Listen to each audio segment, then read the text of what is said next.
President Joe Biden, along with the Department of Education, extended the pause on student loan payments through September. But what does this mean for college students, and how does student debt in Michigan compare to others in the country? So joining us to tell us more is expert Erica Giovannetti. Thanks so much for joining us this morning.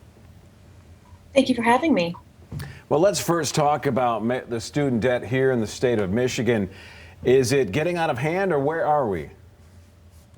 So the student loan debt in Michigan is about on par with the rest of the country, but amounts are a little bit lower. So while the average balance in America is $36,689, the average student loan debt in Michigan is $33,000. So there's about a 9% difference.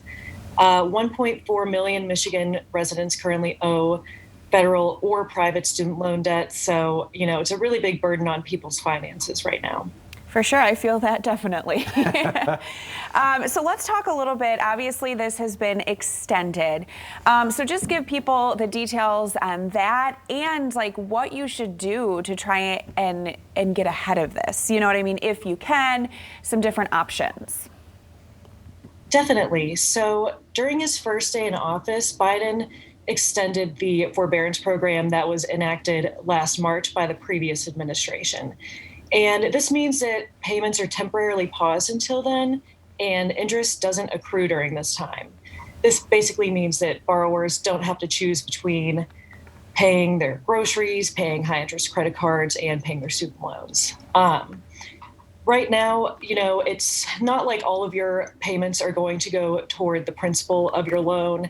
You're still going to have to pay the interest that accrued before the forbearance period started. So you could potentially get ahead of your student loan payments by making payments right now.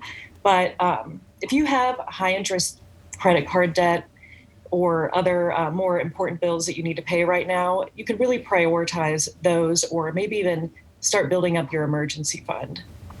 I know it's been talked about in the past. Do you believe there's an opportunity for these student debts to go away through the federal government?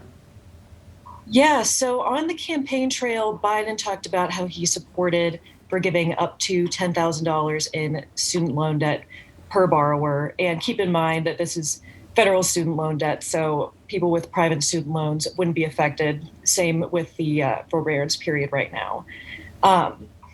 And Senate Democrats, they want him to forgive up to $50,000 worth of federal student loan debt. And they say that he should be able to direct the Secretary of Education to simply do that. But Biden himself isn't so sure about his authority on the matter. He believes, along with some other legal experts, that that's not really something that he can do with his executive power. And I really believe that it's going to be a matter of Congress coming together to pass a legislation to forgive that debt. So it just kind of, depends on the speed of how things go in Washington when that kind of legislation can be passed. But, polls show that it is pretty popular, and that is something that Biden campaigned on. So there is a chance that some of that student loan debt could be forgiven. And 31% of all Michigan borrowers owe less than $10,000 in student loan debt. So that would effectively eliminate that debt. But if you look at it the other way, about 69% of student loan borrowers in Michigan would still owe student loan debt if $10,000 were forgiven. All right, Erica, thanks for being with us. We appreciate it. Yeah, thanks for having me.